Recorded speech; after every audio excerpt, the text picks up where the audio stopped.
It was just after midnight when the store went silent. No cars on the road, no crickets, no wind, just the hum of the refrigerators and the flicker of fluorescent lights that made everything look a little wrong. I'd been working the night shift at the Cedar Grove 24/7 Gas and Mart for almost 3 months. Population of the town, maybe 2,000. The kind of place where everyone knows everyone or thinks they do.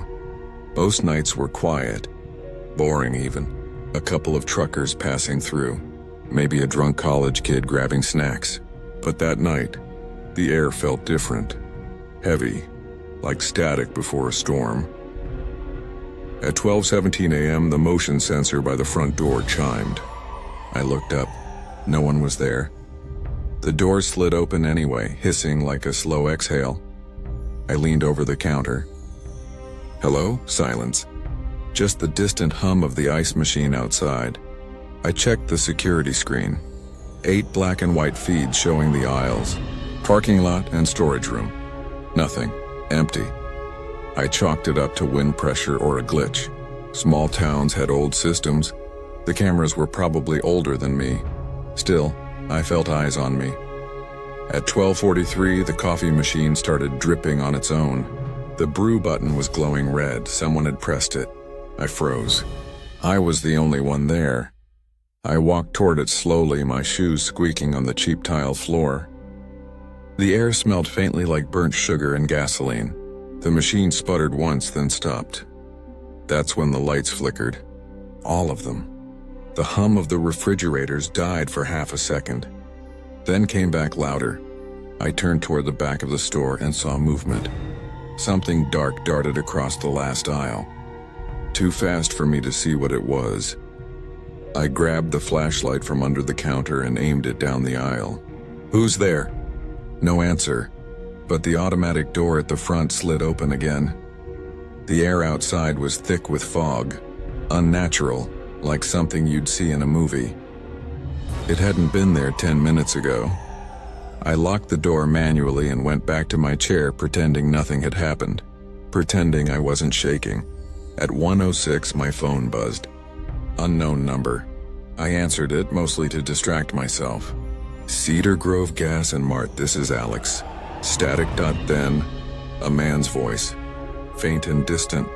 You shouldn't be watching. Click. The line went dead. I turned to the security screen again, half expecting to see someone standing at the door. Instead, what I saw made my stomach drop. On camera 4, the one showing the empty back room, there was movement. A figure, tall, thin, standing perfectly still in the corner, facing the wall. But the worst part? There was no corner in that room. I knew that layout by heart. It was a flat wall with shelves against it, and as I stared, the figure slowly turned. Its face wasn't a face.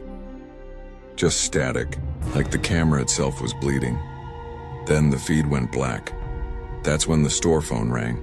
I picked it up, my voice barely working. Hello? A pause. Then a whisper. Check the footage. For a few minutes after that call, I just sat there, frozen, the phone still in my hand. The hum of the refrigerator suddenly, deafening. Check the footage. The words echoed in my head like an instruction I didn't want to follow. Looked at the monitors again. All 8 of them, still flickering quietly. Camera 4 was still black. The rest looked normal. Almost on camera 2, which showed the front parking lot, something glitched. A frame flickered, like the timestamp jumped backward for half a second. When it was corrected, one of the gas pumps had its handle swinging. Back and forth, nobody was there. Just the soundless sway of the nozzle in the cold air. I told myself I'd review the recordings. The DVR was kept in the little office behind the counter, a room that smelled like stale coffee and burnt plastic. The kind of place you never notice until you're the only one there after midnight. The system was ancient. Big beige tower, dusty monitor, and a clunky interface that made everything look like a police evidence log from 1999. Still, I knew my manager Todd always kept the recordings. Company policy, he'd said, for insurance in case of theft or whatever. So I clicked into the timeline for that night. Midnight to 1 a.m. The playback was grainy, black and white, with a timestamp flickering at the bottom right. At first, nothing seemed out of the ordinary. I watched myself sweeping the floor, yawning and restocking chips. Then 12:17 hit. The door slid open. No one visible. The motion sensor chime went off, same as before. But when I watched frame by frame, I saw it, a shadow entering. Not walking, stretching. Like a shape being pulled forward by something unseen. Its outline distorted the air around it. It wasn't a person. It was more like absence, and then the lights flickered. Just like I remembered. When they came back, the shape was gone. I felt sweat slide down my back, even though the room was freezing. I scrubbed through the footage until I reached 12:43, when the coffee machine turned on by itself. The recording confirmed it. Nobody near the machine. But for 2 seconds before the brew light came on, the reflection in the machine's chrome surface changed. Instead of showing the store aisles, it showed something like a room filled with water. Just water, moving slowly as if the camera were submerged. Then it snapped back to normal. I stopped breathing for a moment, then jumped ahead to 106, the call. In the recording, I watched myself pick up the phone, say my name, and look confused. But there was something else audible on the feed, a low rumbling tone. When I turned up the volume, I realized it wasn't static. It was whispering, layered voices, dozens of them, all saying different things at once, but one phrase rose above the others, clear and wet, like someone speaking underwater. "You left it open." My mouth went dry. Left what open? Suddenly, the lights in the back room flickered again in real time, not on the screen. I turned. The blacked-out camera 4 feed blinked to life for half a second, and there it was again. The tall figure, standing closer this time, almost in frame. Its head turned slowly, like it could see me watching. Then the screen went black again. I shoved back my chair, heart hammering. The office door creaked behind me even though I'd locked it. When I turned, the door was open. A soft draft brushed across my arm, cold and damp, like ocean air, except Cedar Grove was 200 miles from the nearest coast. I ran back to the counter, slammed the door shut and grabbed my phone. No signal, no Wi-Fi. All 8 cameras froze. Each screen showed the same thing. Me standing at the counter from 8 different angles and behind me in every frame. A dark shape just starting to rise from the floor. By the time I got my phone working again, it was 1:29 a.m. I had 1 bar of service. Just enough to call Todd, my manager. He didn't pick up. Instead, the call went straight to voicemail, but not his usual greeting, just silence, and a faint sound of trickling water. I hung up immediately. My hands were shaking too much to type a text, so I just shoved the phone in my pocket and forced myself to breathe. The store looked normal again. Too normal. Every aisle perfectly still. Every light humming in rhythm. But the air, it smelled like salt. Not the kind you sprinkle on fries. The kind that burns your nose like ocean spray. I went back into the office. If the cameras were glitching, maybe the local recording on the hard drive had more detail. The screen was frozen on that last frame. Me at the counter. Something rising behind me. But when I hit play, the image flickered, and the screen showed a completely different timestamp. June 6, 2014, 10 years ago. I frowned. No way. The footage was still from the same store, same layout, same aisles, but with different branding on the products and older posters on the walls. There was someone else behind the counter. A man in his 40s. He wore the same uniform I did. Same name tag, Alex. My throat tightened. I scrubbed through the feed, half expecting it to be some mislabeled archive or some other employee. But no, it was me. Same eyes, same scar on my wrist, same face, just older. He looked exhausted. He was sitting at the counter, head in hands. Then, the automatic doors opened, slowly like they did earlier that night.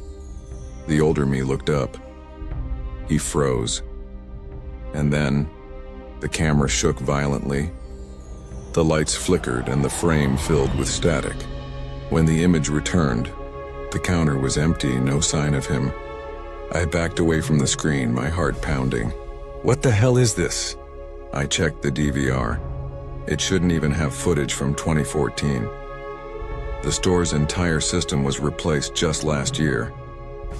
But when I went to the file list, there were hundreds of recordings, all from nights exactly 10 years apart. Every one of them is labeled Night Shift 0606, and every one of them ended the same way. I opened one from 2004, same store. Different decor, a woman behind the counter this time, young, smiling, humming along to the radio. Then at 12:17 a.m., the front doors opened. No one was there. She frowned, looked toward the aisle, then froze, eyes wide. The screen glitched, and for one frame I saw it, that same dark figure.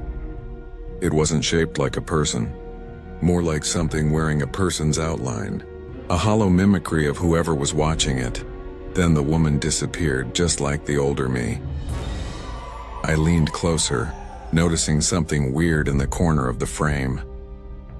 A reflection on the freezer glass showed letters written in condensation. 4 words: "Keep the door closed." My chest tightened. I looked toward the storage door at the back of the store, the one that led to the walk-in cooler. Its handle was wet. A single drop of water ran down the metal and hit the floor with a soft plink. I aimed my flashlight at it. The door's edge was trembling, like something behind it was pushing, gently, rhythmically. Thunk, thunk. Each time a puff of cold mist escaped from the bottom. I stepped closer. My breath fogged in the air. I didn't want to open it. Every instinct screamed, "Don't."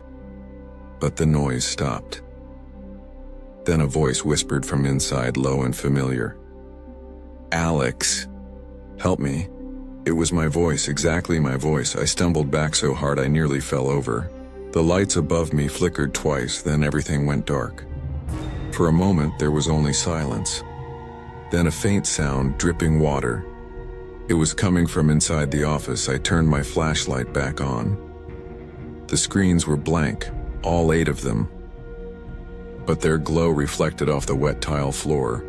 The water was spreading, a thin layer, like something seeping up from beneath the building. And in that reflection, I saw something standing right behind me, tall, still, featureless, like a human shadow cut from the air. Itself, I spun around, nothing there. The puddle on the knee floor was gone too, dry. Only one thing had changed. The monitor flickered once and displayed a single new line of text. Shift incomplete. Continue recording.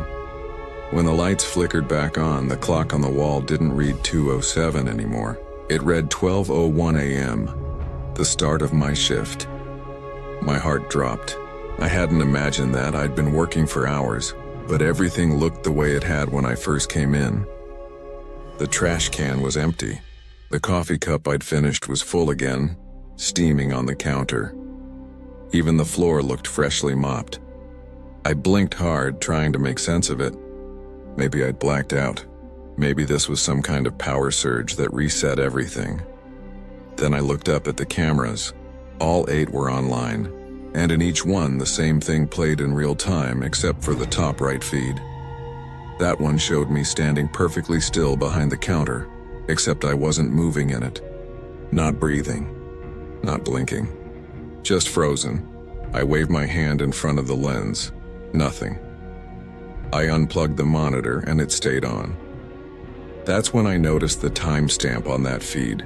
12:01 a.m. June 6, 2014, same date again. A low hum filled the air, deeper than before, vibrating the walls. The glass doors at the front trembled. A faint fog crept across the floor like someone had left the freezer open.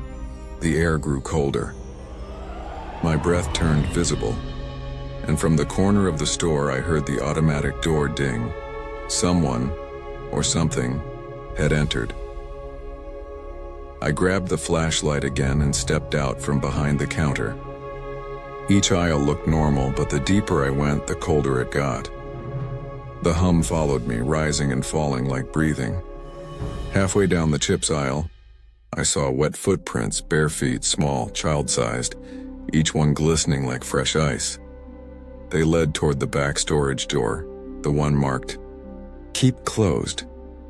I remembered the reflection from the security footage, the message I didn't want to go near it again, but the footprints stopped there. I crouched down, shining the light along the bottom of the door. A thin stream of mist leaked out, curling, alive.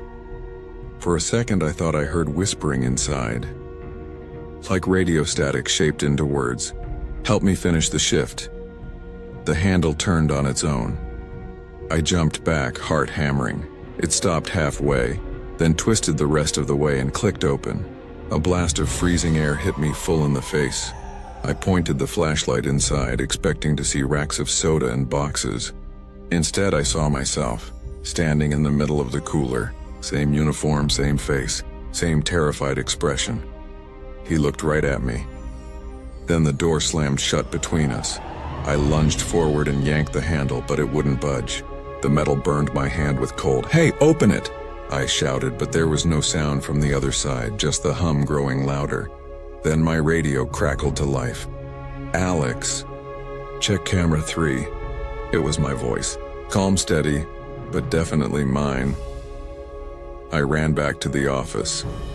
Camera 3 showed the aisle I'd just been standing in, empty except for a single frozen frame, me, staring into the cooler door, hand on the handle.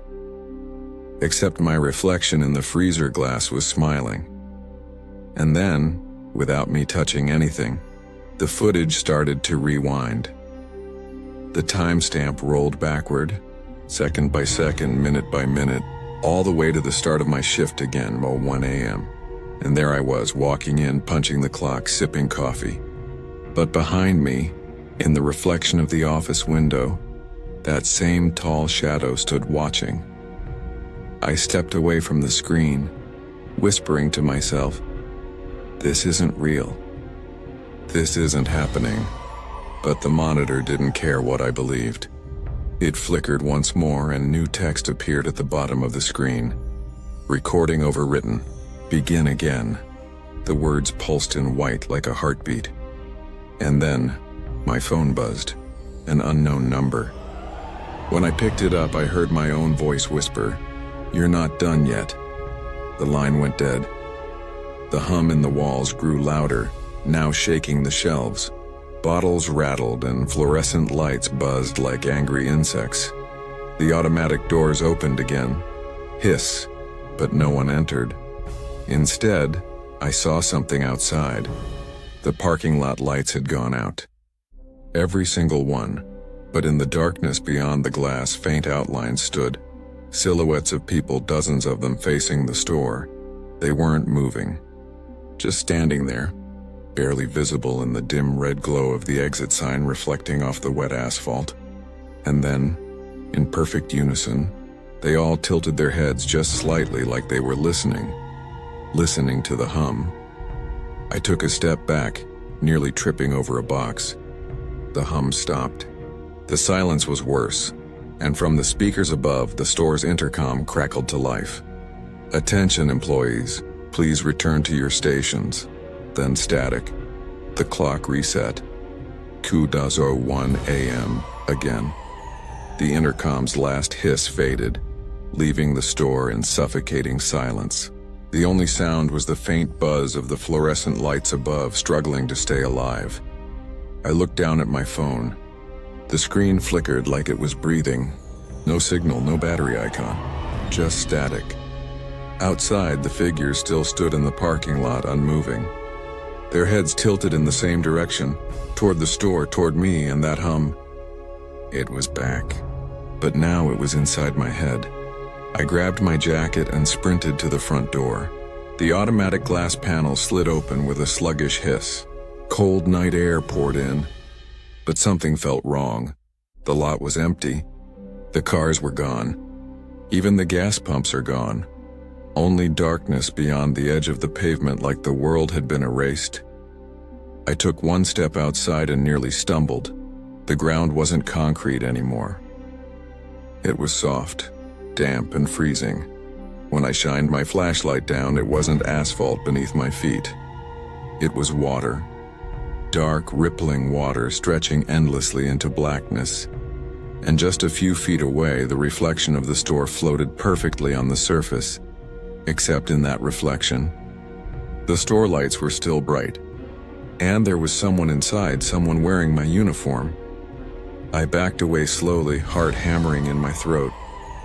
The moment my heel touched the threshold, the doors slammed shut behind me, trapping me outside. I banged on the glass, shouting, "Hey, let me in." The reflection of me inside turned slowly toward the door. He smiled, then raised one finger to his lips. Shh. The lights in the reflected store began to flicker violently, and the figure inside the mirror version of the store reached toward something on the counter, the old landline phone. My phone buzzed. I looked down. The screen lit up with an incoming call from the store number. I answered it with trembling fingers. "Who is this?" My voice on the other end replied calmly. "You left your shift early, Alex. That's not allowed." Then, silence. I dropped the phone. It landed in the shallow black water at my feet and sank without a ripple. The hum rose again, deafening now. I turned, looking for any sign of the road, the gas station, anything, but the darkness swallowed everything. The only light came from the glowing red open sign still hanging on the door. And then I noticed something. Behind that red glow inside the store, shapes began to move. Dozens of them. Silhouettes of people. The same ones from the parking lot, except now, they were inside. They walked in slow, jerking motions, their heads still tilted at odd angles, their limbs stiff and unnatural. Their faces were blurred like a bad video file, constantly flickering between static and skin. They moved behind the counter, through the aisles, past the camera feeds, each of them stopping to turn toward me, pressing their hands against the glass. The hum suddenly cut off, and from somewhere deep inside the store, the landline phone rang again. 1, 2, 3 times, then a fourth. The red open sign blinked out, and a faint whisper slid out from the darkness behind me. "Your shift isn't over."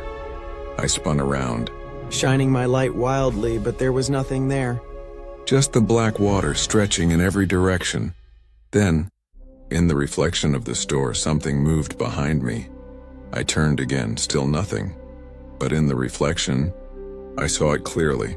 A tall, thin figure standing inches behind me. No face, just static where its head should be, like the video feed glitch I'd seen earlier. Its body twitched like it was stuck between frames, arms long enough to brush the ground, and then it leaned close to the back of my head in the reflection and whispered something I didn't hear but felt. A cold pulse ran through my spine. When I spun around again, I was no longer outside. I was standing back inside the store. Everything was exactly how it had been at the start of my shift. The lights were bright. The aisles were neat. The coffee machine hummed softly, and the clock read 12:01 a.m., the same moment again. My hands shook as I looked around. The world didn't look wrong, but it didn't feel right either. The hum had disappeared, replaced by an eerie quiet. Then the computer monitor on the counter flickered to life. Security footage. Live feedy watched myself standing at the counter, exactly as I am now.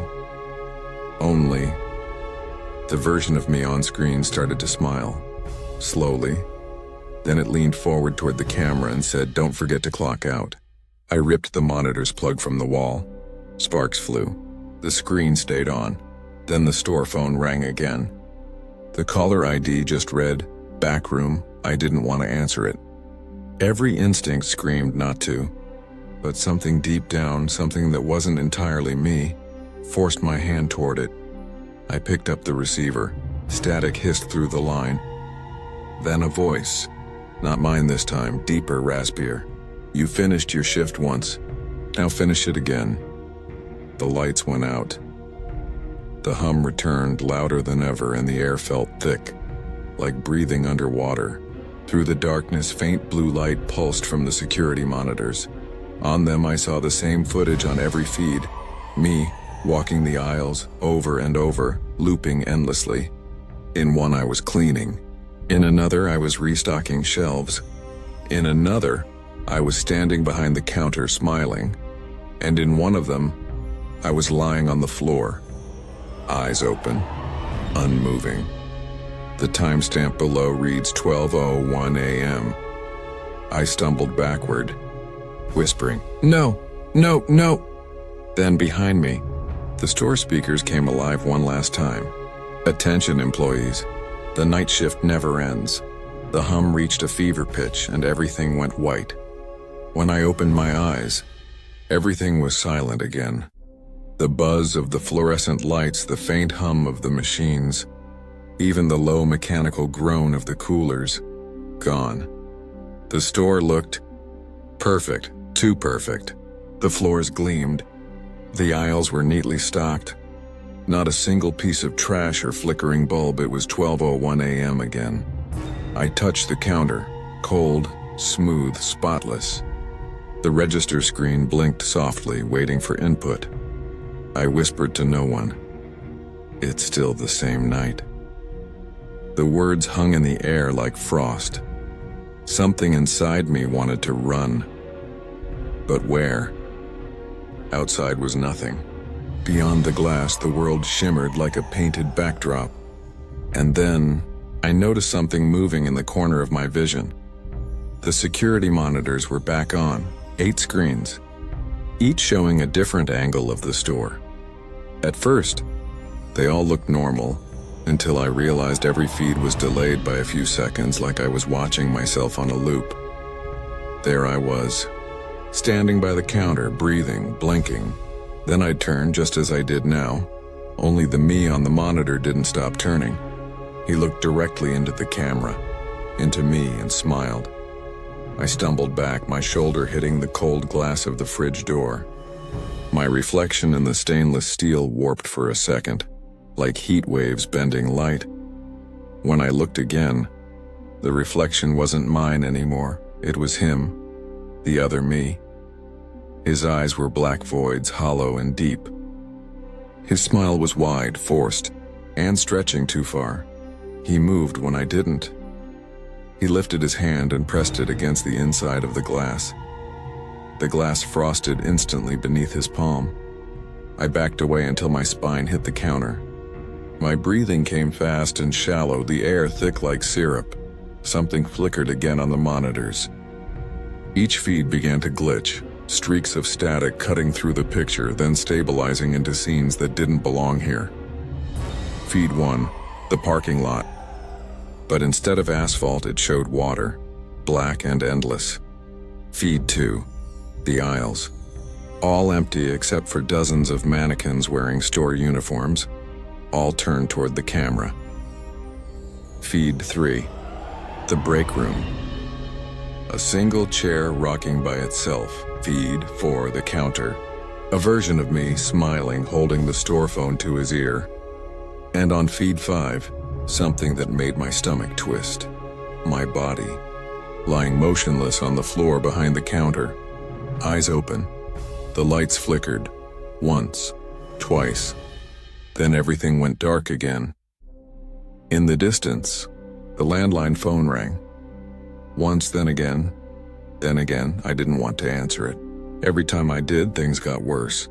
But the ringing kept going, echoing louder with each chime until the air vibrated with it. I picked up the receiver.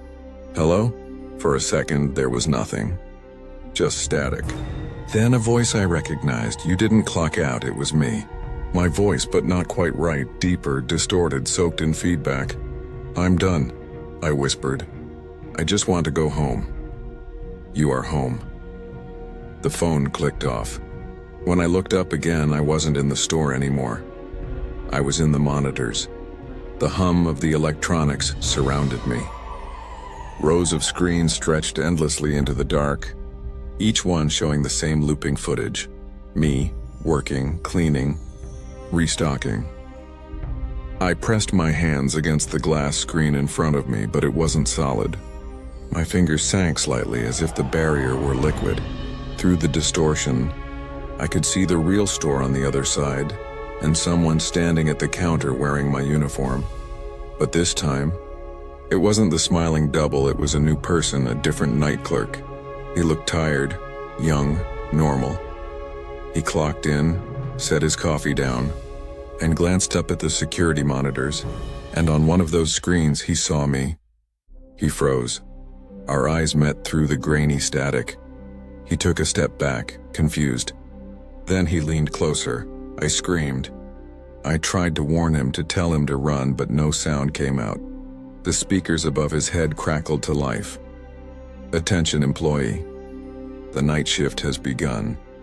The lights in his store flickered once, twice. Then I saw him vanish. A faint hum filled the space again. The feed looped back to 12:01 a.m., and now, there were two of us on the monitors. I sank to my knees, staring into the endless rows of screens. My reflection shimmered faintly across the glass, but it wasn't me anymore. Not really. It was just another recording. Another copy. Another shift. I whispered the same words I'd heard before, my voice dissolving into static. The night shift never ends. The hum never really stopped. Even here. Wherever here was, it thrummed beneath everything like the heartbeat of some giant machine. Rows of monitors stretched in all directions, endless, each one showing a different version of the store. Different clerks, different years. On one screen, the footage looked like the 1980s, grainy, color-warped, a man in a denim jacket mopping the floor. On another, the clerk wore a mask, maybe during the pandemic. Each version of the store was frozen at 12:01 a.m., and on every feed. They all looked the same at the end. Empty, abandoned, except for the faint outline of someone lying behind the counter. I walked between the flickering screens, the static air brushing my skin. At the far end, a door appeared, metal, rusted with the word "manager" carved into it like something scratched from the inside. I hesitated, then pushed it open. Inside was an office, old and forgotten. Stacks of VHS tapes filled the walls, all labeled the same way. Night shift log store, 1127 night shift log store, 1180 night shift log store. The room smelled like dust and electricity. A small television sat on a desk, already playing one of the tapes. The image wavered through static, showing a man in a manager's uniform sitting in the same office, decades younger, clean-shaven, eyes sunken from exhaustion. He looked into the camera. "If you're watching this," he said, "it means the system didn't reset." My breath caught. "The company built something they didn't understand," he continued. "A surveillance loop, AI-driven, predictive. It was supposed to monitor overnight workers in remote stations. But the signal got corrupted. Somewhere along the line, it started recording itself." He leaned closer to the camera. People started disappearing. Not quitting, not leaving, just gone. I swallowed hard, staring at the walls of tapes. "The company shut the program down," he said. "Or tried to, but the feed never turned off. It started playing on its own, pulling in anything, anyone within range of its signal. The loop copies you, keeps you on shift forever." He looked terrified now. "Don't answer the phone. Don't look at the monitors. If you already have, it's too late." The screen glitched, his voice dissolving into static. Then another image appeared. The same manager, older now. Gray hair, hollow eyes, sitting exactly where I was. He stared directly into the lens. "Welcome to management. Alex." The TV sparked and then died. My heart hammered as the word manager on the office door began to flicker, neon red now, glowing like a sign, from the monitors outside. I heard faint voices, echoes of other clerks, some crying, some whispering prayers. Some are repeating that same phrase like a mantra. The night shift never ends. I stumbled out of the office, disoriented. The store stretched before me again, but this time everything was different. The aisles were darker, the coolers fogged with condensation. The walls pulsed faintly, alive. And in the center of the store stood a figure wearing my uniform. The same one from the screens. The same one who'd smiled before. He was holding a VHS tape in one hand. "You're next," he said calmly. I backed away. "I'm not," he threw the tape. It hit my chest and fell to the floor. The label read, "Night shift log, store, Narberton 74. Employee, Alex Reed." The lights flickered again. The hum became unbearable. When I looked up, he was gone, and the store was filling with static, like the air itself was turning into noise. I dropped to my knees, covering my ears, and stop. Then through the distortion, a faint voice spoke from the intercom. "Attention all employees. Please report to the break room for debriefing." I didn't want to go, but my feet moved anyway. The break room door opened by itself, revealing a single television inside. The same one from the office. The same flickering blue glow. The tape I'd dropped was already inside. The screen showed me sitting at the counter, clocking in. Then the image looped again, and again, and again, until finally I heard my own voice echoing through the speakers. I worked the night shift alone, until I saw the security footage. The lights blinked out. The hum stopped. And the last thing I saw was the red glow of the open sign fading into darkness. The job posting looked normal. Overnight clerk needed, store number 1274, flexible hours. No experience required. I'd been unemployed for 6 months, desperate enough to take anything. So when the email came through saying, "You're hired, orientation begins tonight at midnight," I didn't ask questions. The address was strange though.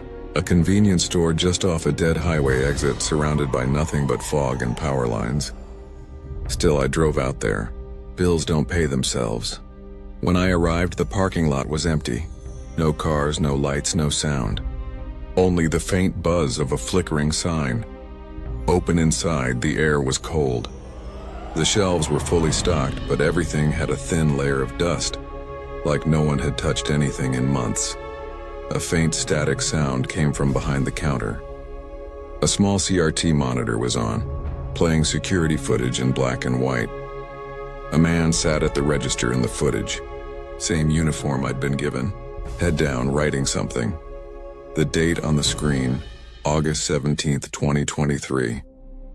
I frowned. That was over a year ago. The phone behind the counter rang once. Just once. When I picked it up, all I heard was a whisper. "Clock in," then it went dead. I looked down. The time clock screen was glowing. Employee. Unknown, please confirm identity. Without thinking, I pressed enter. The machine printed a name I didn't recognize. Alex Reed. I laughed nervously. Glitch in the system, I guess. But when I looked up, the man from the footage was gone. I tried to shake it off and start my shift. Restocked the chips. Wiped the counter. Counted the register. Everything was normal, except the cameras. Every few minutes, one would swivel toward me, tracking my movement. At first, I thought it was motion detection. Then I noticed they weren't moving smoothly. They jerked like something was controlling them manually. On the monitor, one camera view showed the back hallway. Dark, silent. Except for a flicker of movement, someone standing in the shadows. When I turned around to check, nothing. But on the screen, the figure was closer now. Around 2 a.m., I found a VHS tape sitting on the floor near the counter. No label. Just a number etched into the plastic. Column 74. Curiosity got the better of me. I slid it into the old VCR. The static cleared, showing a recording of the same store, from the same angle, only this time the camera pointed at me. I watched myself moving around, exactly as I was doing now. Every motion matched, every breath synced, like the footage was live but slightly delayed. Then on screen I froze, but I was still moving. The me on the tape slowly looked up, right at the camera, and smiled. The lights in the store dimmed. All the monitors switched to static except one. It showed the manager's office, a desk covered in tapes, a single nameplate gleaming in the glow of the screen. Alex Reed, store manager. Behind the desk, someone was sitting there, their face hidden by shadows. The voice that came from the speakers wasn't mine, wasn't Alex's either. It was older, colder, tired. "Welcome to the team." The door to the office opened slowly. That's when I noticed the "now hiring" sign outside flicker and change. For just a second, it didn't say "now hiring," it said "help trapped." Then the light snapped off completely. In the dark, the monitor's glow was the only thing left, and on it the footage started again, only this time showing you, the viewer, sitting in front of your screen, watching, listening. At midnight, the voice whispered one last thing through the static. "Your shift begins now."